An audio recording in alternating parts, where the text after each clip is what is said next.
You sent a secret letter to Iran's supreme commander, or supreme leader last month about our two countries' shared interest in fighting ISIS. I guess I'd ask you the first question, has he answered? I tend not to comment on any communications that I have with various leaders. I've got a whole bunch of channels where we're communicating to various leaders around the world. Let me speak more broadly about the policies vis-a-vis Iran.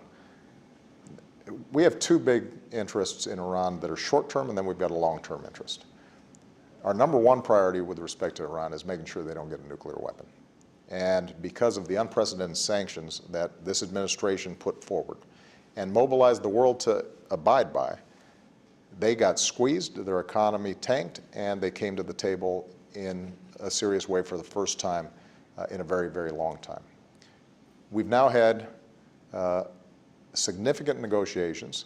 They have abided by freezing their program and, in fact, reducing their stockpile of nuclear-grade material or weapons-grade nuclear material.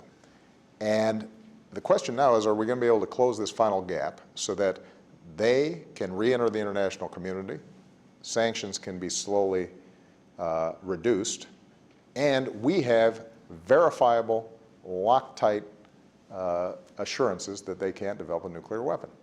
There's still a big gap. We may not be able to get there. The second thing that we have an interest in is that Iran has influence over Shia, both in Syria and in Iraq, and we do have a shared enemy in ISIL. But I've been very clear publicly and privately, we are not connecting in any way the nuclear negotiations from the issue of ISIL. We're not coordinating with Iran on ISIL.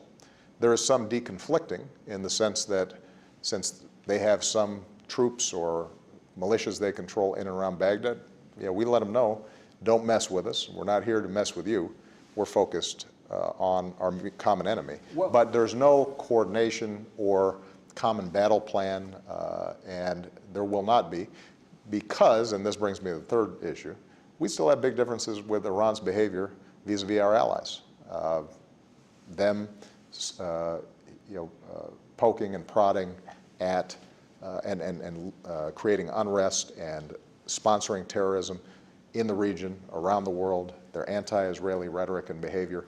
So that's a whole nother set of issues which prevents us from ever being true allies. Is it still our policy that we want President Assad of Syria to go? It is still our policy, and it's an almost absolute certainty that he has lost legitimacy with such a large portion of the country by dropping barrel bombs and killing children and destroying villages that were defenseless, that he can't regain the kind of legitimacy that would stitch that country back together again.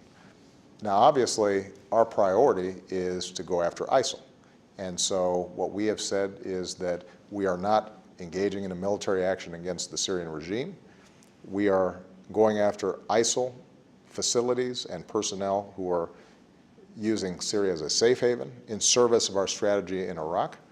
We do want to see a political settlement inside of Syria. That's a long-term proposition. We can't solve that militarily, nor are we trying to.